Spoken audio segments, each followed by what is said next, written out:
8, 7, 6, 5. But I can't do it opposite. It's hilarious. I think we're live. Oh. Good evening, everybody. My name is Bob Winskowitz. I am the founder of SQAIRZ Golf. I'm honored tonight to have part of our live stream series, to have Sir Nick Faldo on. And before I introduce him, I'd just like to remind everybody to join us on our YouTube channel, which is SQAIRZ Golf. That's SQAIRZ Golf on our YouTube channel. Please subscribe.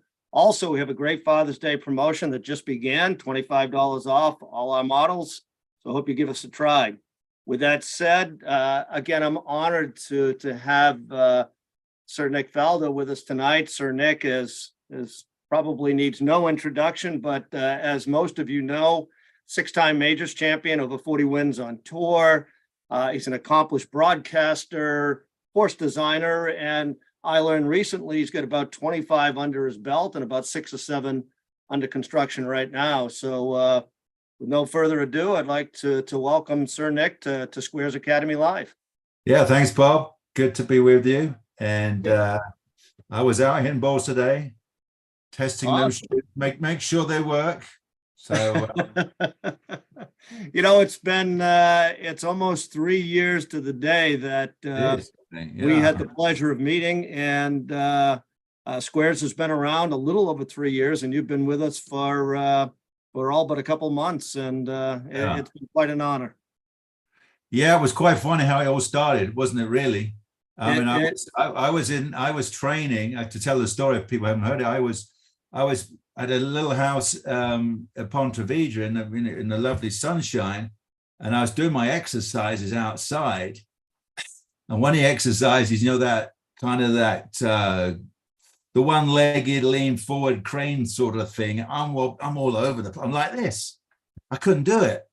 So I thought, this is crazy. What have I got? And I actually put on a really old pair of trainers, really old, actual tennis trainers, and because they got more stability. I'm a big guy, so and that's when I then said, oh, that's better. So I literally went to my phone. I said, best golf shoes with stability. Boom, up comes SQAIRZ. I said, right, send me a pair of those. That's how it all started. It's truthful as that. So literally within a month, we were in Texas doing that first commercial. So I will never forget that. As long as I live, I got a call one day, and he said, this is on behalf of Sir Nick, I'm his agent. I'd like to get you a couple pairs of shoes. I thought it was a friend of mine, you know, playing around with me, breaking my chops, and sure enough. So Sir Nick, tell us a little about course design. One of the things that as a golfer that I'm intrigued with is what goes into course design. And when you go out and look at a piece of property, I assume that you integrate so many things, whether it's the topography, all the landscaping, whether it's, some of your experiences on the golf course, and you thought to yourself, geez, I remember that hole, that undulation, that sand trap, that green. And so tell us a little about how you go out and design a course. Well, exactly. You hit a lot of points, and those all happen in different phases through a project. So, very first, you get land, you get a photographs of land. We start like that. We start on topos. My architects look at that and say yes and no, because obviously in different parts of the world, especially in Asia, Vietnam, I'm big in Vietnam. Obviously, we either get a mountain and they want it, that way, or we get absolutely dead flat. We've done a couple of projects in, we did one in Cambodia, big one in Cambodia, 36. I always had 4 feet of movement over 1,000 acres. Oh. So you go, so they want nice humpy bumpy fairway. So you pump sand for 2 years onto that one, for example. So actually, it starts off as more like an engineering feat. We look at that and we say, all right, we're either literally going to move, squash a mountain, where all that, then you have to calculate, the cubic meters, where's it all going to go? You can't have too much, can't have too little, sort of thing. So that's how those sort of start. And then I get involved they would do a routing. My architects usually would do a routing sort of thing. And then I start looking then at strategy straight away and say, oh, I like this. And, and I'm good. I can read maps and everything. So I know which my contours. And so, we're going this way, that way. And I try to visualize it. Of course, we can send drones there now. So if you, like through COVID, we were all stuck. So we did we put Pakistan in, the one in Multan, literally from a chair. Nobody could travel the world, but they actually were still doing some construction because they were isolated there. And so we did a lot, fly a drone down a hole and go, oh yeah, like that, and a bit more of this and more of that sort of thing. So you could, and then I go on site, and I've just been on a couple of design visits right now. I did one right across through the Middle East, all the way to Asia. I've got a project, as I said, a couple in Vietnam, one in Laos, went to Laos for the very first time. And then Karachi on the way back. I've got my second one in Pakistan, which is a really, we all see pictures when they come out, which is a really natural, fantastic site. We've got all the humps and bumps that we need. So we just got to try and find the golf course. But you'll see from the other ones where I've got to go in and it's a lot of visualization. It's like, because it doesn't look like anything to start off with. And then we have to clear. And so there's a lot of earthworks to make some of those things.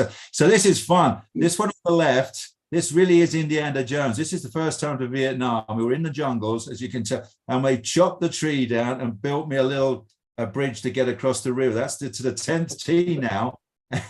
And so it was stinky hot, and we literally drive in and park in the jungle. And the other hilarious bit was, they did say, well, where would you like lunch? I said, well, we'll have it on the beach. Why not? So they walked, they had a local Indian restaurant, I think, or somebody.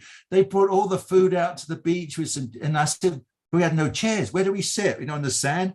And because somebody sends a message, and it took, these poor guys walked these chairs up the beach for half an hour because we'd finished by then. Anyway, so that was really fun. That's all there. I was just visited. The one on the right here, this is in Multan, and those are calderas. You see that's a mud wall in the back. This was a little village kind of thing, and we kept those mud walls, and we actually created some more. So that was that's how I get inspired by. I'm looking for natural environment, natural horizon lines are very important, but the local the local lifestyle is very important. The history and all sorts of things like that. You got another one? Hit another slide. Yep. Yeah, we'll blast through a couple of these. Are quite fun, I think. So that must be up in Pakistan. That must be Multan. So it was started flat. Those are mango trees in the distance. It's the mango capital of the world. And so we actually lowered, I hate putting dirt in front of trees. So we actually dropped the golf holes down. This is actually on the flatter side. This must have been early days. This must be one of the first holes, like 14. But then later, as the round goes on, we kept digging down. So we went down about 20 feet or more. Wow. Down the last 3 holes or so. And so that's Vietnam and that is very interesting because they had a storm and all these trees, this is the 9th hole, the tee in the top left corner coming this towards, all those trees are gone now. We got blitzed by one of the storms that came through. And it actually is way better because we got oxygen, we get some air coming off the ocean and through the golf course, and that's helped tremendously to grow your grass, obviously. So that's changed quite a lot. Nice villas on top of the hill. So here's Pakistan. This is Multan. See how he lowered everything, dropped a lot of it down, and created all these stratas. My mother used to call them stratas. She loved her stratas. And so we put some walling around, kept the mango trees because obviously they're famous and they actually do produce the fruit. So that's this is getting more. You see the mud. Wow. So we kept there. It's to keep a theme. To keep a theme, you see how we shape it as well. You get inspired by we did, as I said, one in Cambodia. We got temples on the golf course, Buddhas, all sorts of things. We've got a scaled down version of Angkor Wat, the famous temple. literally the size of 2 tennis courts. It's all sorts. Wow. Got a green in the shape of a dragon. Yeah, this is how we roll. I think this must be up in Vietnam, I think. So yeah, those are the big hills that, one of them, probably right behind that van, they got squashed down to use the dirt. That's not very exciting. Here we go. Here we go. Oh, this was me up on. Hey, so we found this lovely hole. This is 15. That's me messing around at 15. And this is one of the. That's actually in the bunker there. The tee's up in the gap of the trees there. Nice little, very short par 4 up a hill. Very Sunningdale-ish. Just a little 320 yard or 40 yard or something like. With plenty of it. So here we go. This gives you a clue of what earth moving looks like. That's obviously to get the drainage somewhere. We're outside of Hanoi with this project. Andy Haggard there, just to my, as you look at it left, that's my architect. Hey, so that thing behind that's solid rock. This course has got some huge chunks of rock. So that's the back of 17 green. So we leave the features like, so this is signing in Laos. Hey, look at this for a village. I mean, there's nothing there. This is their business center. Yeah. And just, so actually they've changed things from the water, this bottom left-hand corner, that's actually going to be the start of the golf course. Of course, very flat land. But that's Rose. And so we did the signing in, so this is funny. So this is Karachi. So there's the land. Look at it. This wonderful kind of basin with those big cliffs, a couple of 100 feet. And they said to me, they wanted me to go and stand on the cliff and just look out and do some. Yeah. And so I got 50 people in this crew for me to be looking at. And of course, they wanted me to hit a ball as well. And it's so funny. They gave me a R-shafted driver and I couldn't get it airborne. I was trying to hit a ball off there and I made a complete mess of it. Here's in the woods in Vietnam. And so that's me getting creative, as I say, waving my arms about. So that's a night. And so, wow. So that must be Mission Hills. Yeah, that's one of the Mission Hills projects in China. So, there's Angkor Wat. Look at that on the right, bottom right.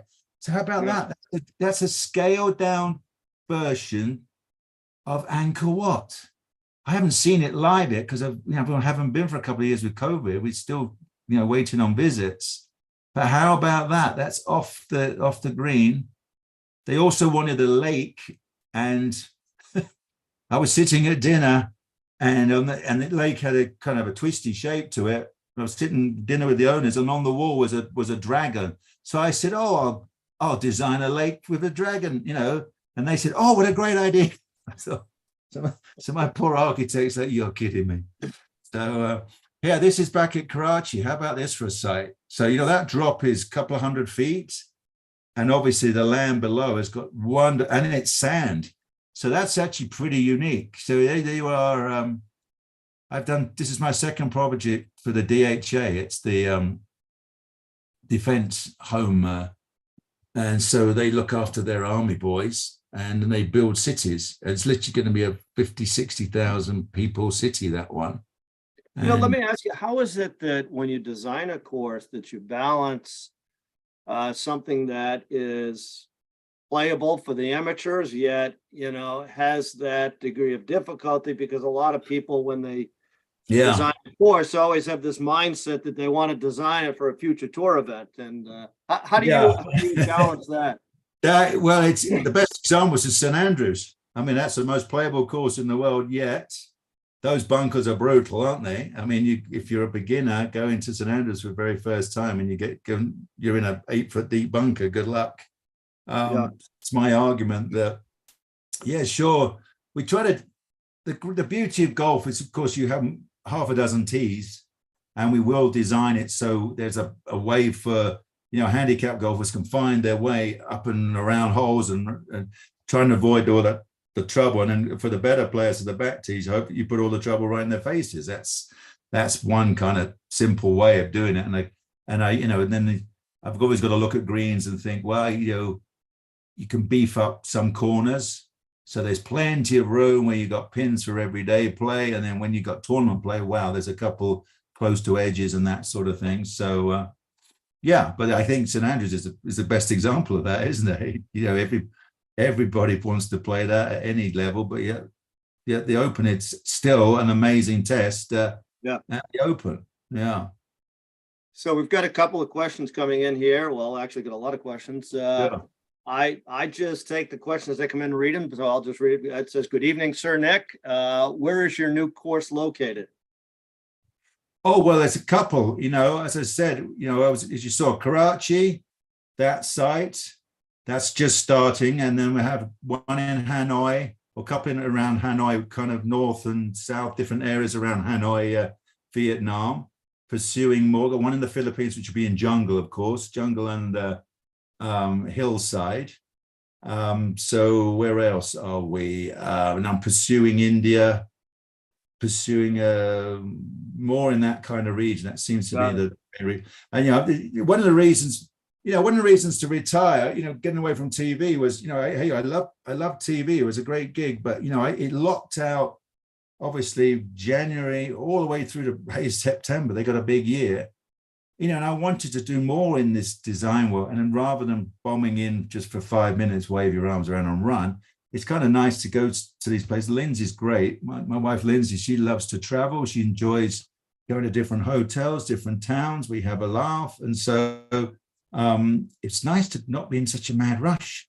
That's another important thing. And so we can actually see some places and meet some people and that sort of thing. So we enjoy that. And well, it kind of dovetails to the next. I'm sorry. Now I was going to say, so another thing I want to do is obviously I want to really gear up in America, America and Europe. I'd love to find, just the odd right project in the States and across Europe. There's still golf courses being constructed. And, I want to find a couple of really nice projects, which I am pursuing a couple of nice ones. That kind of leads into one of these questions. It says, what do you think is the biggest challenge in introducing these golf courses, introducing golf in these countries? The one thing I'd love to change is everybody wants a championship golf course. And I think, as we all know, that I'd like to bring back, the 9 holes and the 12-hole golf course. The Open started at 12 holes at Musselburgh. So we've got incredible history to say, let's turn back the clock. Doesn't mean they're easy. I mean, I can build a 9-hole golf course that you will shoot 10 over, or you shoot 10 under. I mean, we can control that. Yeah. And so I'd love to, especially hotels. A lot of hotels don't have enough land, and they go, "Oh, we want a championship course, 72 hole, 70 past 72." And you're like, please, why can't just have 12 holes, and they can be fun, and you can get round in, hopefully a couple of hours quicker. Everybody's on time constraint. A lot of people don't want to play golf. To grow golf is time. Everybody's time on their blooming phones and things and lifestyle. So if you could just disappear and have a bit of golf in 2 to 4 hours instead of 6 to 7, I think a lot of people would appreciate it. So I'm pushing that hard. So it's a kind of back way of answering your question. But I'd love to get a grip of that challenge. I deem that as a challenge to keep growing the game of golf, keep people interested, and the time constraint is really important right now, I think. Yeah. Well, speaking of golf, I've got some pretty interesting questions here, and go on then. It's let me read this one here. It's are you playing more golf, and what would it look like if you tried to get back out on tour? What would you do to gear up? Well, the great thing about this game, how about this? I'm 66 coming up in July, and I've got a big day. I'll be in England. I'm actually going to be at Welwyn Garden City because I left school at 16 and I went to the practice ground at Welwyn Garden City. And I'm going to go back there en route to the Open, because that Open 50 years ago, Dad drove me up to the Open at Troon in our white VW Beetle. And I think, wow, isn't that great? It's 50 years on, and I still love it. I still go out today and tip a couple of bags of balls out and want to hit them and still think, oh, I can do this, I can do that. And I learn something. What a great game. What an amazing blimmin' game it is, isn't it? I chose wisely. I mean, seriously, that's what I love about it. I'm blessed that I can use the word never. I've never been bored with the game of golf. I've never said, oh, got to go and practice. It was always like, okay, here we go. What are we thinking of? What are we going to try and do? Anyway, so yeah. So even though I haven't played anything competitive for years, or not like these guys who left. I didn't want to go on the Champions Tour. I went to TV, but it's still now. I would love. I'm thinking, wow, why couldn't I just tee it up once? So the biggest problem is actually stamina, because I go and beat balls, I get carried away. And I'm sitting here like this. I've got my blooming heat pads on my shoulder, you see. So I've got to get the stamina right somehow. Got to physically get stronger. Hitting balls, the good old day, we got strong by hitting golf balls, hitting them out of the rough. So I've been doing that. And so, you got to have wrist strength and that sort of thing. So I think that's number one. I mean, then to have the stamina to play a couple of days in a row, that will be very interesting. You've got to walk. So actually we went and bought some trolleys, some buggies, push carts, whatever you call them over here. Because Lindsay and I, we like to walk, so we push our own clubs. So I thought that's good. That'll be good exercise, wouldn't that? What else we got to do? So technically I'm all right. I mean, I can hit balls down the range and think, well, that's all right. I can fade it, draw it. And so then got to get this on the golf course. What's your touch like? How good's your bumpy shots and all this sort of thing? The thing what hurt me before is like suddenly all you're doing is trying to save par. I mean, your golf game, if you miss a green, your chip shot's not great, and you've always got 6 to 10 footers for pars rather than maybe a tap in or two. So it was like, blimey, this is no fun. This is all you're doing is defending bogeys. Yeah. And so you've got to find a way where you create some chances. I mean, my stats in my day, the only stats I had, which was in my head, was how many birdie chances inside 15 feet. I'm sure the 15 feet was probably 18 feet, but I still call that kind of like a birdie chance. It's like, how many chances can I have in a day? And if you're playing well, you can have 12. If I was playing that good, I'd have 12 birdie chances. So, hey, if I putt lousy, I make 2 or 3. Medium, I make 4 or 5. And if I putt great, I make 8. That's, for me, that's the only stat I think you need. How many chances have you got? Yeah. So, I've got to I'd love to gear up. I really would, to see what happens. Look at the diary and see what I can do. We're going on a golf holiday to Scotland. So it'll be a good test.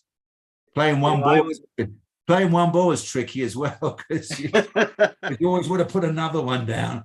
And so I've got to try and see if I can, what a score would add up to. If I could shoot a couple of decent scores, I might get tempted.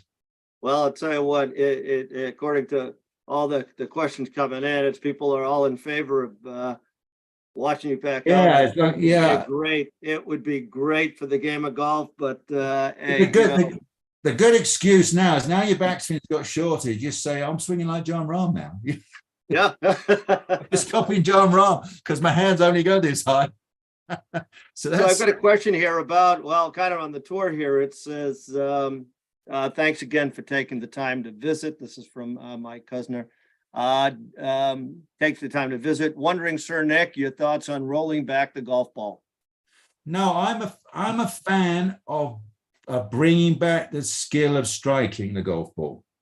I think, with the golf ball thing, we've been talking about this for 30 years now. Talk about the horse has bolted. The horse is dead and buried now.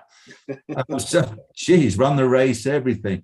I'm a bigger fan of bringing back the ball striking because, you look at the driver now, it's a piece of amazing science. You probably heard me say this before. In my day, there was 10 very good drivers of the ball. Now there's not even, there's 10 poor drivers of the ball. The club is, the face, you get, I'm sure you got an old persimmon in the garage or something. Our face was about 1 3/4 size golf balls, and now it's 2.5. So it's 3/4 of a golf ball bigger. The actual, just the face, just the width of the face, let alone the depth. And obviously the science in the shaft and everything, and launch monitors and all that sort of thing. So I don't want to stop the guys if you're really good to do something. And I joked about that. I started off by saying, well, if you can't tee it up, if you can't use a tee peg, how good are you? I mean, to hit a driver off the deck is a hell of a skill, isn't it? And especially if we had to do that under pressure, hit a driver off a deck, because once you've rolled a divot over one of them on a Sunday, and then so I then got, actually some guys did some experiments for me and just reducing the tee size. Everybody tees it up, 3 inches off the ground and hits it on the upper. They're taking a 5 or 6 degree driver and launching it still at 14 degrees to get all the optimums. But if you only give them a 7/8 of an inch tee peg, so it's only the thickness of your fingers, you can't do that. And it knocks off plenty of yardage. And I say, but if a guy's good enough to tee it up low and still hit it out there 300, good, because he's more talented. You're rewarding his talent. Here's another idea. Just thinking about it, which wouldn't cost it. How about a drive, or another idea, a driver nothing less than 10 degrees. Driver starts at 10 degrees and we stop at 56. None of the 60s and 62s. Good old days, Sevi and my wedges are unbelievable. And we only carried, in our day, we only carried a pitching wedge and a sand wedge, because we all carried a 1 iron and everything. We had all the irons. So we only had 2 wedges back in the day. And that sand wedge was around 55, 56 degrees. So it was none of this 60 degree. I was one of the first to try the 60 degree way back. So I thought, well, that doesn't cost a penny. Well, does it? To do, you could change the golf bag. And so it's none of, because, obviously if you could retool a golf ball, it's millions. It must be millions to retool a golf ball for all those companies. Yeah. Oh, I'm sure. Absolutely. So yeah, it just as a simple experiment that they said 10 degrees, nothing less than 10, nothing more than 56. And there's your tee pegs, guys. It's only 7/8 of an inch long. I think it would protect the 7,000 yard golf course quite a bit. I mean, because that's the shame. It's all right when we're building golf courses and we've got tons of room, but you got all those beautiful, wonderful golf courses that 6.9 between that and 7.1, where if a guy hits a 350 yard, in our day, again, a really good tee shot was 260, yeah, and then you hit your 2 iron anything over 2. And so when you played the 460 par 4, when you saw 460 on your card, you thought, cripes, because that was your driving 3 iron back in the day. It really was. Wentworth and that sort of thing. And, and when we used to play the World Match Play end of the year, my goodness, all those par 4s hitting forwards into them, that sort of thing. And now, so unfortunately now, if a guy, anything downhill, downwind, hits it, they hit it 350. They really do, as you know. It's no exaggeration, is it? And so from 350, and the poor hole is, they've lengthened it a bit more. It's 480 now. They found a bit more. So what? You've only got 130 or 140 or 50, big wedge. Wedge is a 9. So it's such a shame, because, those holes were designed, to shape a driver and then shape. I used to love trying to hit a fade off whatever with the drive or draw, and then do the opposite with a long iron. That was real skill.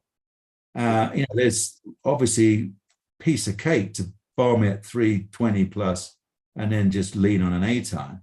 I think that's what I would love to just bring back, the skill of ball striking rather than spending millions on rolling back the golf ball. Yeah. It's interesting. I've got several questions here. One of our commercials is when you talk, you say, come on, Sir Nick, really, does the shoes work? And I've had two questions here and said, come on, Sir Nick, does the shoes really work? And Well, as everybody on this call knows, Sepp Straka is out there on the PGA Tour. He won, it was in fifth, finished fifth this weekend, -5, low for the day on Sunday. So I'm going to toss it over to you. Well, we'll tell everybody what we've been discussing this morning. We're going to shoot another commercial, right? And everybody says, okay, we got more yardage with their line. Okay, more yard, we got 5 more yards with your drive. Okay. But what we've know, and it's the facts, isn't it? The robot just hit golf balls. So, and if you mishit it on the face, you'll lose 5 yards. That was the best company, wasn't it? I sent you. That was the best company.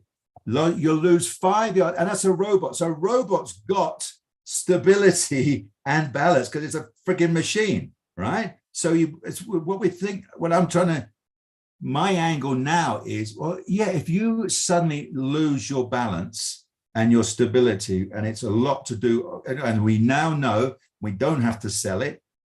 We've always said golf swing starts from the ground up. People say, well, what do you mean? Well, now we've got force plates and everything and science to absolutely go. That's a proven fact now. Don't even have to argue it.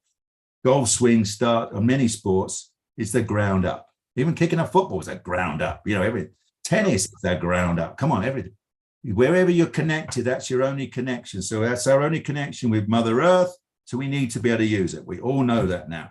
So what we're going to explain is, well, it's not so much the gaining of yards, it's the losing of the yardage by a bit of misbalance, a bit of slippage and that sort of thing, off balance. So as soon as you're off balance in your swing, you're going to mishit it. And then you're going to lose. So if a machine loses 5 yards, we easily lose 10 yards. If you hit one out the toe or out in the neck, you're going to finish front right bunker. That's going to be the theme of the new kind of view. And so we all know if you have better footing and you can feel it, you learn to feel it, and you come down and your feet are in the right place and they do the right thing, your ankles roll over and you get through to your left side, you go to the right, then you strike it that little bit better all the time. And if you're just a 1/4 of an inch better on the club face, that's fine. Then boom, the golf ball basically goes the yardage you intended. That's more where we feel you're gaining now when you think about it. If your footing is really good, then swing's going to be a little bit more consistent on the right plane, and then you strike it a little better, and then the club takes over for you. If you're hitting it out closer to the middle, it will go your good old yardage, whatever your yardage is. If you're hitting your 150, or you can hit it 180, then the last thing you want is to be trying to hit it 180 and you neck it, lose a bit of balance, lose a bit of stability, and the thing goes 165, front right bunker. So I think that's what we're going to try and help people to understand. That's what is, and as I alluded, the most important thing is consistency in this game. The best, doesn't matter what level you are, best in the world or beginner, you want a bit of consistency. Consistency is fun when you're learning. And at the top end, consistency means, as I said, birdie chances. If you've got more birdie, if you've just got, the stats are crazy. If you've just got 2 more birdie chances per round than the other guy, oh my gosh, you're at the top. So that's, I think, what we're going to try and prove. The proving is actually, and you've done, so you should talk, Bob, for a split second or two on, and we say, okay, that's golf, but baseball have now researched your shoe and come up with, wow, yeah, on the mound, if there's slippage, yes, you mishit it, and obviously it doesn't get out the park, and if they do connect, it's well and truly out the park now. Yeah, and it's all about balance and stability. And if you don't have the balance and stability, so I think the biggest challenge or the biggest difference between an amateur golfer and a tour player is to be able to consistently consistently control their body, which is stability. Yeah, yeah. That ability, as an amateur golfer, we go out and shoot 92 and we look at the scorecard and said, we should have shot 84 today or 88, and the difference is that inconsistency is most of the times people say, does my head move? Are my hips here? Am I leaning forward, leaning here, leaning here? That's the root cause of not being balanced and stable is where your head's at. If you miss-hit a few shots around, just a few too many, and you're under pressure, i.e. in a bunker, which most amateurs don't like, gosh, if you hit it in 6 bunkers a day, my goodness, you are going to be a minimum dropping 6 shots, I would have thought. You might get up and down once, but you're going to leave it in the bunker once, I'm sure. So that could cost you anything from 6 to 12 shots, couldn't it? If you go in, keep going in the bunkers. So if you could avoid that just simply by popping it a little more out the middle, it carries that dreaded bunker, and now you're on the green. That it's got to be saving you shots, that's part of the fun of it, to play and you enjoy your day a little more, I would have thought, if you think, oh, that was fun.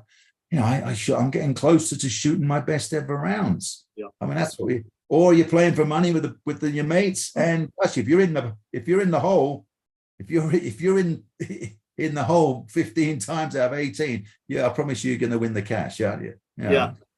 Sir Nick, out of respect for you and the time that you've given us here, it's 8:07. I'm going to ask 2 more questions, but it's interesting that you said the front right bunker, and Arcos did a study in the number 1 place that golfers miss the green is short.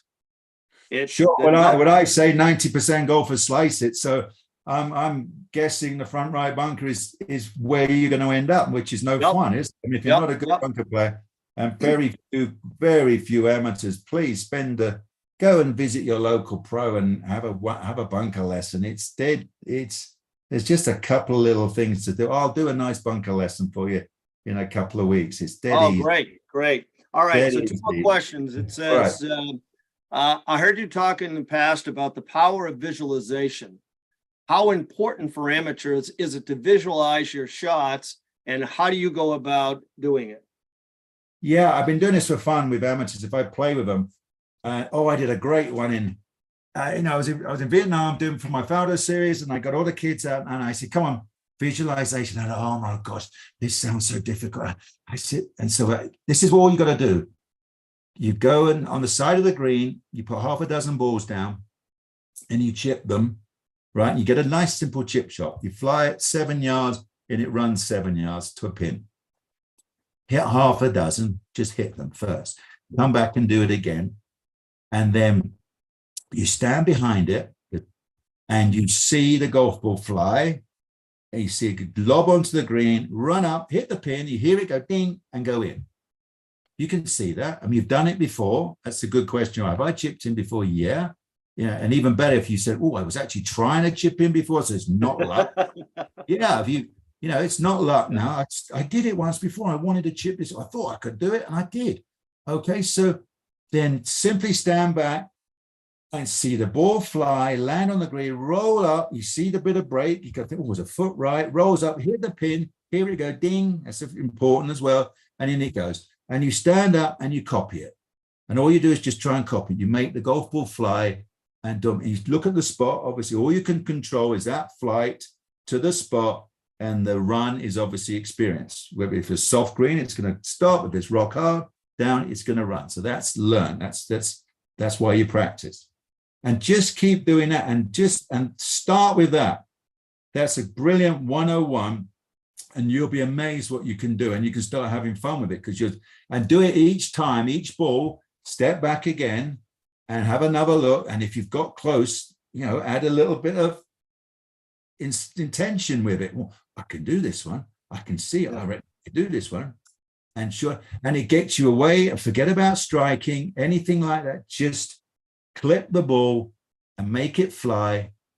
If you start off, that all sounds too much, start off with just throwing it.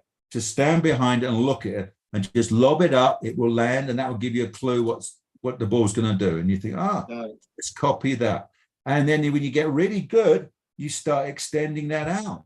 And why not? You start looking at a 40-yard shot and think, oh, if I can see where I land it, yeah, then you get to a wedge. Why not? You could be standing there with a wedge and thinking, wow, and you must keep seeing it finish. That's the important thing. Anytime you start a project, if you haven't got the goal of the finish line, then you go off for wandering, don't you? Here's my great analogy, and here's another great analogy. When you got your favorite restaurant, it's 10 miles away, isn't it? And you know you're going to have that wonderful fettuccine, whatever, right? And you can taste it. That's 10 miles away. This is it. And so, but to start the journey in your car, and it's raining, and you're down a country lane, you better not be thinking of that fettuccine. You better be thinking about the corner coming up in front of you. Agree? You know what your goal is. I'm getting to that restaurant and I'm having the fettuccine. It's fantastic. That's your goal. But you better concentrate on what you're doing right now. I've jumped into another bit of visualization. So how to play a round of golf. Sure, your goal is to shoot 66 on the last green. And it's a very cool thing. You can imagine, okay, look at an imaginary scorecard and see yourself writing 66. So how do you feel? Sure, if you're writing down 84, yeah. But you think, I'm going to shoot whatever your best round is. And you see yourself on the 18th and go, 66. How would you feel? How would you feel walking? Oh, God, I feel like, that would be bloody great, wouldn't it? So, but now you're on the 4th. So it's all part of the journey, isn't it? That's your goal. But your part of the journey is you've got to deal with the 4th and how to play the 4th. So that's why that's another 101 way of dealing with a round of golf, especially for the youngsters, because we all lose the plot somewhere about the 15th hole. We're either 6 under and you get panicky and you start thinking, oh my God, I don't like that 17th, and the 18th says water everywhere. And so you take a quick double, don't you? Because you lost So that's another bit of my sports psychology. Always have a goal. Okay. People say, oh, we wanted it too much. No, I wanted to win an open claret jug, and that was my goal. When I got there on a Monday, I thought, I wouldn't mind sitting there with that thing next to me. So that's my visualization. That's my goal. Right, how are we going to do it? Well, we've got to make sure the drive, sure, then you're back to keep it real. I've got to drive it great. And then you get it to the golf course. Okay, I've got this hole. And that's all part of the journey. All right, sorry. Yeah, go ahead. One more quickie. No, last question of the night. And I've seen 4 or 5 about the 96 Masters. And the question here is, love to also hear him talk about the mental toughness and the story on the winning the 96 Masters. So maybe one story. Yeah, I'm very fortunate. My goodness, I mean, honestly, no exaggeration. If I go through through an airport, somebody will come up to me, and obviously it makes me feel good because they go, 96, you and Greg. Mark, you get all the facts right. Great. And they go, and it's either, it was an introduction to me to golf. And so many people say, I started golf. Anyway, so hey, that's just another version of what I was talking about. I was 6 back, and I remember I made a mess of 16. I had a 9 in the bunker, took a 4, so I was cheesed off. So I said, I could go to the range. And I had a bag of balls, and and you go to the press, and they said, you're 6 back, and you're like, and then funny enough, in the morning, I then, the great thing about the Masters is we've seen the history. That's why we love it, because you've seen the successes and you've seen failure. You all know the trees, you know every hole, you know what it looks like. And so I knew, like anybody, some guys have lost a 3-shot lead with 3 to play. Others have charged through. So you think, I kept thinking, well, 3 is the magic number. If I get within 3, then it's doable. Anything can happen. Get within 3 after 9, and sure. And that's so. Hey, you probably heard me on TV say, well, put your head down, blinkers on, play 9 holes, and then come up for air. So it was very much like that for me. I played the best I could. I had a great shot down the 6th hole. I had a 6-iron right behind you because, the 6 is really tough. Made a 2 there. I brushed in a really nice putt on 8. That was a really good bonus. I didn't hit a very good 3rd. But then I'm right there. And then Greg, as you know, comes up short at 9. You cannot do that. And makes a mess of 10 and 3 putts 11. Wow. And then unbelievable. We're now on the 12th tee and we're tied. So, oh my goodness, I felt that. And back in the day, that was a little chippy 7-iron. And I made a little nervy swing into the middle of the green. And Greg hits it in the water. And I walk off the green and I'm 2 in the lead. And I walked to the tee and I went, I can tell you, I went, oh shit, it's mine to lose now. honest as it. So then of course we had the fun and games around the team. We're messing around with the 5-wood and the 2-iron and all that. So because that slope is really, and it's tight. The ball is sitting tight on the ground there, big slope. It's the ball above your feet and on the downslope. It's like a bit of bank. So to pick a 2-iron off that is, I look at it every year and I think, cripes, how did I do that? So pick a 2-iron. There's no margin error. It's just a green. There's a creek. Cannot miss it left. Cannot miss it right. And so, so that for me, I'm amazed. I'm honestly amazed. As I said, I just went through Asia, and everywhere I go, the chairman will say, before we start the meeting about the golf course, tell me about 96. I'm in the Philippines. I've got the government. There. I've got the ministers and what have you before to talk about the project. And they just go, oh, tell us about 96. So, hey, I'm blessed. I came out the right end of that one. So I'm very fortunate. So it obviously I think probably most people every week that thing, which is very nice. I'm sure most people here have seen it many, many, many times and this and that. But the one thing that just stood out to me is, that realization that you're 2 up and it's now yours to lose. Oh yeah. That's a great. Chasing is so much easier because you're just hanging on to their shoulders, and then suddenly it's like, oh boy, now now I want to keep it. I didn't want to lose any of those shots. So 15, I hit I played good that day. I technically, I think I hit 16 greens or 17. I even count, I half count, because again, back in the day, I was hitting 2-iron into 5. And it landed on the green and fell off the left-hand side. So I actually deem I hit the green. But I think I hit 16 greens, might have even been 17 or something like that. So which I thought is pretty impressive, the last day of a major to play that well.